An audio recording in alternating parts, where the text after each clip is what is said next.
তুফান খুব ভয় পাইছে রে, মানে অনবদ্য। হ্যালো বন্ধুরা, আমি সুদীপ অ্যান্ড ওয়েলকাম টু ফিল্মিডিটেক। এখন আমরা কথা বলবো তুফান সিনেমার টিজার নিয়ে। রায়হান রাফি এর পরিচালনা করছেন, একটা হিউজ নেম। সাকিব খানের মতো সুপারস্টার এখানে অ্যাক্টিং করছে, একটা হিউজ নেম। এবং কার সাথে ফেস অফ? চঞ্চল চৌধুরী, আবারও একটা হিউজ নেম। এবং তার ফলে এই যে টিজার ডিজাইনটা করা হয়েছে, এটা একটা কমার্শিয়াল সিনেমায় যে টু দ্য পয়েন্ট অ্যাপ্রোচ হয়, বাংলা কমার্শিয়াল সিনেমার আমি যদি কথা বলি, এপার বাংলা ওপার বাংলার একটা যৌথ উদ্যোগ, সেটা আমার মনে হয় যথেষ্ট জাস্টিফাই করে। এবং কি দারুণ তার অ্যাপ্লিকেশন, কি দারুণ তার involvement, ambience, grandeur, each and every element আমার মনে হয় অপূর্ব। এবারে আমাকে দেখুন, এই ধরনের কমার্শিয়াল সিনেমায় কি থাকে?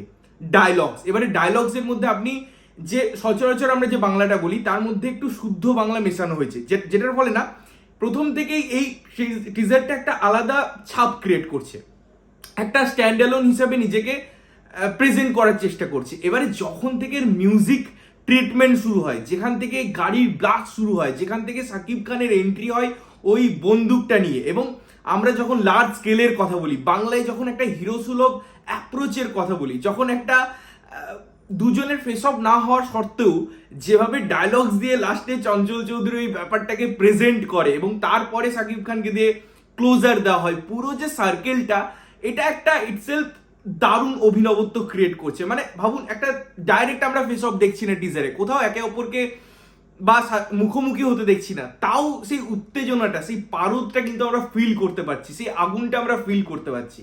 এই টিজারের আমি যদি টেকনিক্যালিটিজের কথা বলি, তার যদি ক্যামেরা অ্যাঙ্গেলের কথা বলি, স্পেশালি ব্যাকগ্রাউন্ড মিউজিক শুনতে খুব ভালো লাগে। ওই যে আমি বারবার বলছিলাম, এই যে কমার্শিয়াল ফিলটা, সেটা খুব সুন্দরভাবে ইনহ্যান্স করছে। প্রত্যেকটা সিনের মধ্যে আপনি বুঝতে পারবেন যে হ্যাঁ, ইনভেস্টমেন্ট আছে, খরচা আছে, তারা করেছে। এবারে সাকিব খানকে এভাবে দেখবো, এটা আমি ভাবতে পারিনি। মানে তিনি তো অবশ্যই কমার্শিয়াল সিনেমার স্টার, তিনি অনেক কমার্শিয়াল সিনেমা করেন, বাট এখানে তাকে যেভাবে প্রেজেন্ট করেছেন পরিচালক, কারণ পরিচালক একজন নামী পরিচালক, তার একটা দৃষ্টিকোণ, তার একটা ছাপ থাকবেই। এবং এই যে একটা একসাথে আসা, এবং স্পেশালি চঞ্চল চৌধুরী জাস্ট কয়েক সেকেন্ডে এই টিজারটার মান যদি এরকম যাচ্ছিল, একবারে সেটা উপরে গ্রাফ নিয়ে চলে যায়। এবং সাকিব খান, সত্যি বলছি, অনেক কাজ থাকে যেখানে আমার মনে হয় যে তাকে আর একটু বেটার করা যেতে পারতো, তাকে অন্যভাবে প্রেজেন্ট করা যেত, কিছু কিছু জিনিস হয়তো চেঞ্জ করলে আরো বেটার হতো।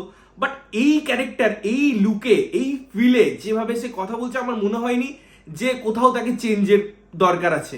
প্রত্যেকটা ফ্রেম, প্রত্যেকটা এলিমেন্ট দেখতে ভালো লাগে, দু তিনবার ধরে দেখতে ইচ্ছা করে। এবং একটা বড় সিনেমা যে হচ্ছে, বড় বাজেট আছে, বড় তার আঙ্গিক আছে, এই সব কিছু দেখলে বোঝা যায়। এবং দেখুন, কমার্শিয়াল সিনেমায় আপনি এটা বলতে পারেন না যে এই ধরনের বন্দুক নিয়ে তো আমরা দেখেছি, অ্যানিমেলে দেখেছি, আরো বড় বন্দুক দেখেছি। ব্যাপারটা হচ্ছে অ্যাপ্রোচ এবং কি পরিপ্রেক্ষিতে সেটা আসছে, এই রকম জিনিসই থাকে। এখানে গানও থাকবে, এখানে নাচও থাকবে, এখানে ফুল টু এন্টারটেনমেন্ট হওয়ার জন্যই মানুষ এ ধরনের সিনেমা দেখে, সিটি দেয়। তাই এখানে ম্যাজিক ক্রিয়েট হতে দেখতে চাই অডিয়েন্স। এখানে লজিক যদি কিছু অংশে কমও পড়ে, বা কোথাও যদি রিপিটেটিভ মনে হয় কিছু সিন বা কিছু পার্টিকুলার ইকুইপমেন্ট, প্রপ, বাট ওটার যদি ওভারঅল ইউজটা দারুণ হয়ে যায়, কি ম্যানারে আসছে, কিভাবে উত্তেজনাটা ক্রিয়েট করছে, তার পিছনে উদ্দেশ্যটা কি, কতটা মিউজিক দিয়ে সেটাকে আমি আরো বাড়ানোর চেষ্টা করছি, এই প্রপার জিনিসগুলো যদি সিকোয়েন্সে আসে, তাহলে পরে ওই জিনিসগুলো বোঝা যায়। এবং এই সিনেমেটিক অ্যাপ্রোচটা বড় পর্দায় আগুন লাগানোর মতো সিচুয়েশন ক্রিয়েট করবে। এবং এইরকম যদি তার ফার্স্ট অ্যাপিল হয়, ফার্স্ট লুক হয়, ফার্স্ট প্রেজেন্টেশন হয়, তাহলে পরে এই সিনেমাটা একটা দারুণ হাইপ ক্রিয়েট করবে, এবং অবশ্যই একটা বিশাল সফলতা পাওয়ার দিকেই এগোচ্ছে। এবারে এই সিনেমাটা একসাথে রিলিজ হওয়ার চান্স প্রখর, কারণ এসবিএফ রিলিজ করছে বা এসবিএফ এর প্রডিউসার হিসাবে আছে।